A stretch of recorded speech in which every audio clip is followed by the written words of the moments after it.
نحمده ونصلي على رسوله الكريم أما بعد أعوذ بالله من الشيطان الرجيم بسم الله الرحمن الرحيم সম্মানিত ভিউয়ার্স আসসালামু আলাইকুম ওয়া রাহমাতুল্লাহি ওয়া বারাকাতুহু।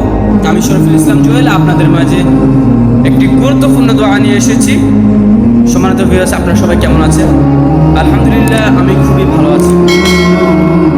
সম্মানিত ভিউয়ার্স, আমি আপনাদের মাঝে এমন গুরুত্বপূর্ণ একটি আমল নিয়ে এসেছি, যার উপরে আপনি যদি আমল করেন, যার উপরে আপনি যদি ভরসা রাখতে পারেন আল্লাহ তাআলার উপরে এবং কি তার উপরে আমল করতে পারেন, ইনশাআল্লাহ তাআলা আপনার দোয়া আল্লাহ তাআলা কবুল করবেন।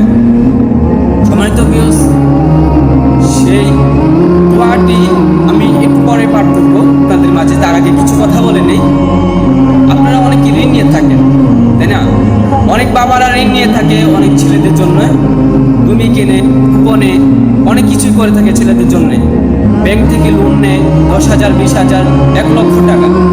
আমরা অনেকেই ঋণগ্রস্ত থাকি, ভাবি আমরা মারা গেলে হয়তো আমার ছেলেরা কিংবা কেউ না কেউ শোধ করে দিবে। সম্মানিত ভিউয়ার্স, আপনাদের সামনে আরেকটি কথা বলি। নবীজি সাল্লাল্লাহু আলাইহি সাল্লামের যুগে হযরত আলী রাদিয়াল্লাহু তাআলা আনহু বলেছেন যে এ দোয়া যে পাঠ করবে আল্লাহ তাআলা অতি দ্রুত শোধ করে দিবে। আমাদের হায়াত অল্প, সীমিত, ক্ষণিক। আগের যুগের আলেম ওলামা কিংবা দাঈদের মতো আমাদের এই জীবন না যে অনেক লং, 500 বছর কিংবা 1000 বছর কিংবা 150 বছর। আমাদের বয়স খুবই অতি সংক্ষেপ, যেহেতু আমাদের কিয়ামত অতি শীঘ্র চলে আসছে কিংবা অতি শীঘ্র চলে আসবে।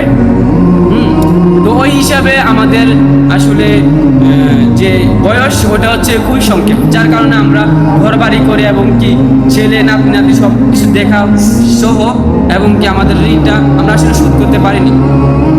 সম্মানিত ভিউয়ার্স, এমন একটি দোয়া আপনাদের সামনে আমি বলবো যে দোয়ার মাধ্যমে আল্লাহ তাআলা আপনার ঋণগুলো শোধ করে দেবেন এবং কি হালাল রিজিকের মাধ্যমে আপনার যদি টাকার প্রয়োজন হয় আল্লাহ তাআলা সেই টাকার ব্যবস্থা করে দিবেন ইনশাআল্লাহ তাআলা।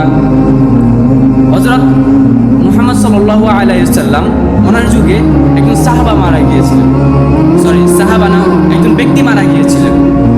তখন তিনি বললেন যে এই লোকটির কি কোনো ঋণ আছে? তখন এক সাহাবা বললেন, ইয়া রাসূলুল্লাহ, হে আল্লাহর নবী, হ্যাঁ তার একটি ঋণ আছে। তখন নবী করিম সাল্লাল্লাহু আলাইহি সাল্লাম বললেন, তোমরা তার জানাজা পড়ো, আমি পড়ব। তখন একজন সাহাবা উঠে বললেন, ইয়া রাসূলুল্লাহ সাল্লাল্লাহু আলাইহি সাল্লাম, আমি তার ঋণ শোধ করে দেব, আপনি তার জানাজা পড়ুন। তখন নবী করিম সাল্লাল্লাহু আলাইহি সাল্লাম তখন তার জানাজা পড়লেন। তো এর থেকে আপনি কি বুঝলেন? ঋণ কি এতই সহজ যে কারো থেকে আমরা ঋণ নিয়ে নেই? ঋণ কি আসলে এত সহজ? না ভাই আমার, ঋণ এত সহজ না। আপনি ঋণ করে চলে গেলেন, আপনি ভাবলেন আপনার পুত্র শোধ করে দেবে। তখন সে দাঁড়িয়ে বলে, আমার বাবা অনেক ভালো মানুষ, আপনারা তার জন্য দোয়া করবেন, তাকে মাফ করে দেবেন এবং কি তার যদি ঋণ থেকে থাকে সেটা আমরা শোধ করার চেষ্টা করব কিংবা আমরা শোধ করে দেব। যখন একজন টাকা পায়, যখন একজন মানুষ ওই ছেলের কাছে যায়, তখন সে ঘুরায় যে আজকে নিয়ে কালকে, কালকে না পরশু, হ্যাঁ এরকম করে ঘুরায়।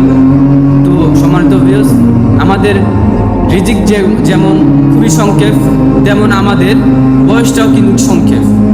অর্থাৎ সংক্ষেপের মধ্যে বড় বড় ঋণ নিয়ে আমরা ভেবে থাকি আমাদের ঋণ অনেকে শোধ করে দেবে, কিন্তু নিজের ঋণ নিজেই শোধ করার প্রয়োজন। আমি আপনাদের মাঝে এমন একটি দোয়ার কথা বলতে যাচ্ছি যেটা সত্যি খুবই কার্যকর এবং কি আল্লাহ তাআলা নিজের ঋণটা শোধ করে দেবেন ইনশাআল্লাহ তাআলা। আমি সেই দোয়াটি বলছি, আল্লাহুম্মা ইকফিনি বিহালালিকা আন হারামিকা ওয়া আগনিনি বিফাদলিকা আম্মা সিরাকা। এই দোয়াটি আপনি যদি ঈমানের সহিত পালন করতে পারেন, আল্লাহর উপর ভরসা রেখে বলতে পারেন, আল্লাহর উপর তাওয়াক্কুল করে এবং কি নিজের ভিতরে ঈমান জাগ্রত করে যদি এই দোয়াটি 5 ওয়াক্ত সালাতের পর পড়তে পারেন, ইনশাআল্লাহ তাআলা আল্লাহ তাআলা আপনার ঋণ শোধ করে দিবেন। এবং কি আপনার অনেক টাকার প্রয়োজন, আপনার বাবা হসপিটালে, আপনার মা হসপিটালে, খুবই গুরুত্বপূর্ণ, খুবই টাকার প্রয়োজন, তখন এই দোয়াটি করুন। এই দোয়াটি আমার সাথে আবার আপনারা আরেকবার পড়ুন, শিখে নেন, কাজে আসবে। আল্লাহুম্মা ইকফিনি বিহালালিকা عن حرامك وأغنني بفضلك عما سراك। সম্মানিত দর্শক, এই ছিল দোয়া। আমি আপনাদের মাঝে বিদায় নিচ্ছি। আসসালামু আলাইকুম ওয়া রাহমাতুল্লাহি ওয়া বারাকাতুহু। প্লিজ শেয়ার করে দিবেন এই ভিডিওটা পর্যাপ্ত পরিমাণ, যেহেতু আপনার কারণে অন্য একটা মুসলমান ভাই থেকে উদ্ধার হতে পারে।